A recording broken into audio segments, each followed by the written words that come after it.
আসসালামু আলাইকুম, কেমন আছেন সবাই? আশা করছি ভালো আছেন। আলহামদুলিল্লাহ, আল্লাহর রহমতে আমিও ভালো আছি। তো আজকে একটি নতুন ভিডিও নিয়ে আপনাদের সামনে এসেছি। যে আমি আপনাদের সঙ্গে শেয়ার করেছিলাম একটি ঘর বানাবো ইনশাল্লাহ।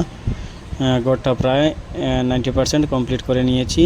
এই যে দেখেন, প্রথম দিক থেকে আমি তোড়া ভিডিও করে রেখেছিলাম, তারপর আপনাদের সামনে উপস্থিত হয়েছি ভিডিও নিয়ে। যে দেখেন, আমার ভাতিজা ফারহান ও ভিডিও করার সময় ও চলে এসেছে, ভাবলাম ওকেও আপনাদেরকে দেখিয়ে দিই।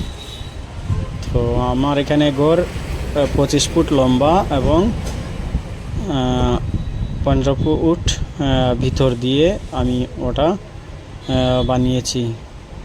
তো মাটি এনে তারপর ওইগুলোও নিচে ভালোভাবে দেওয়ার চেষ্টা করছি, যে ওইগুলো পুরোপুরি ঠিক করে দিয়েছি ইনশাল্লাহ। আপনারা সবাই দোয়া করবেন।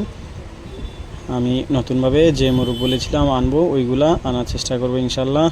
2-1 দিনের মধ্যে ওইগুলাও এনে এখানে ভিডিও করে আপনাদের সামনে উপস্থাপন করার চেষ্টা করব। পুরোপুরি ভিডিও কমপ্লিট করে নিয়েছি। যে বড় মোরগ যেগুলো ছিল ওইগুলো আমি এখানে ছেড়ে দিয়ে তারপর ভিডিওটা করেছি।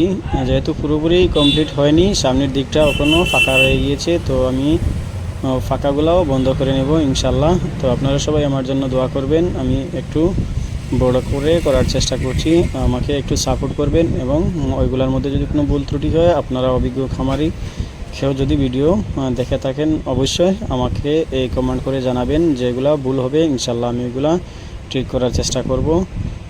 আর আপনারা যদি কারো কোয়েল অথবা কোয়েল পাখির বাচ্চা, কয়লার ওইগুলো লাগে, তাহলে অবশ্যই যোগাযোগ করবেন ইনশাল্লাহ, আমি আপনাদেরকে দেওয়ার চেষ্টা করব।